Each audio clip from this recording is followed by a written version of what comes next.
What up, though, y'all? It's Chris, broadcasting to you from the D. Let's get into this Tory Lanez situation again. He has been moved. He's been moved to another prison facility after the attempt on his life. Somebody got to him.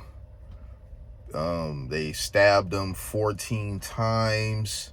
Fortunately, he survived.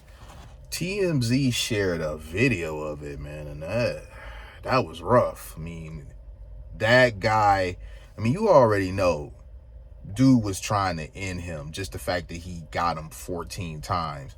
But seeing the video of it, man, that was wild. So Tory Lanez is flailing and kicking, trying to get the guy away from him. He on the ground for much of the video. The dude is like really like trying to stick him where he can or whatever. Jeez. The fact that he survived that attack is wild, man. And the attack conveniently came after his team came across new evidence that proves his innocence, and the evidence was sent over to Megan Thee Stallion's camp. So they come across this new evidence. They send it over to Megan's camp. Basically like, hey, what you got to say about this? And like a day and a half later, bro getting attacked in prison like this. You know, people speculate that it was a hit. Based on the timing of this, man, I'm really not going to disagree with that. I don't know for sure, but the timing stinks. It very much does feel like a hit. So you skip forward to now. He is recovering and he's been moved to a different prison. It hasn't been disclosed to my knowledge at this time, which I think is a good thing. And hopefully wherever they have him at is somewhere a lot safer, not some maximum security, maybe medium security, just something where he's not locked up with the most violent criminals in the area, because they, in my opinion, already dropped the ball by having a guy like him even exposed to the potential of this sort of thing happening. So if he manages to get out of this, the fact that he was stabbed up the way that he was, he should be getting ready to sue. He should be getting ready to go after a few people legally, including Megan Thee Stallion. If he's able to prove that she got up there lying on him, and it's really seeming like she did, and that other people got up there lying on him, which is really seeming like they did too, sue the prison for not having him protected, sue Megan, if he can't get her criminally, because I don't know what possibly he can go after for her criminally, but at the very least civilly. Just people have to be held accountable for their actions. Conspiring, and that's what it seems like. That's why I'm saying that. Conspiring allegedly to put a man away for 10 years, it's just diabolical behavior, man. And there's just no room. What was the name of that album that Rick Ross did? God Forgives. That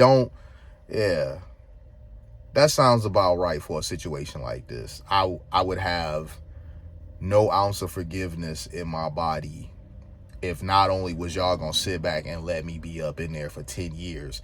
This is without incident. Just the fact that y'all was gonna all let me be in there for 10 years. I'd have already had no forgiveness in my heart for that alone. But then an attempt on my life and they failed.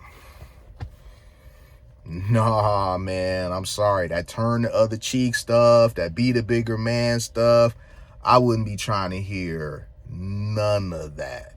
None of that. So he's been moved. He's recovering. Hopefully he's safe now.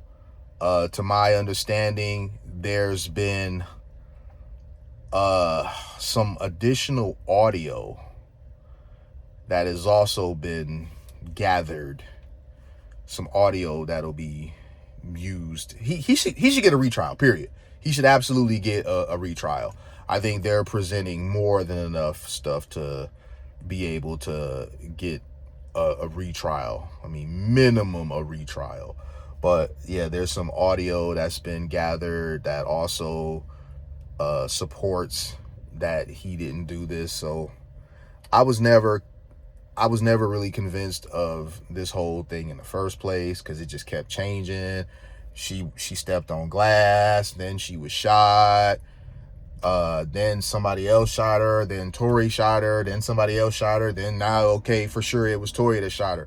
It just was too much changing up. And he was involved with Megan the Fox, in a relations manner. Shouldn't have been doing that for sure. Should not have been doing that. But I know he never could have imagined in a million years that, me tagging this chick, casually here and there will result in this chick's being on the stand, putting on a performance that's going to get me 10 years. But as I say to y'all, man, y'all got to be careful dealing with these women, man. Vet as effectively as possible. You're not always going to get it right, but do your damnedest to get it right. And if it's a woman with obvious red flag signs, like with Meg Thee Stallion, man, I don't care how perky her boobs are, how round that BBL is with her, man. Don't get involved. You cannot afford to get involved. This man was going to be away from, I don't know how many kids he got. I know for sure one, because he on the cover of an album with the one. I think it's a son. So let's say hypothetically he just got that one kid. He was going to lose out on 10 years of his kid's growth and development. That's crazy, man. I'm sorry. I wouldn't be trying to forgive nobody for that reason alone. Y'all was going to have me away from my son for a decade of his life. Fathers, it's too important for dads to be around, man. You can't miss 10 years of your son's life. That is trajectory altering time. That is too large of a window, because kids are only impressionable for so long. After that, they develop this adoration for you. They want to mimic you. They want to be just like you. You're Superman in their eyes. But if you miss that window, man, other influences fill in that void. And even though you're his father, you don't have the most influential voice anymore, because that voice wasn't there during those years that he was the most impressionable. So I'm going to go ahead and leave it there, man. You guys, hit me with a like if you like what I do. Hit me with a sub if you like what I do. And hit me in them comments. I'm going to holler at y'all soon. Peace.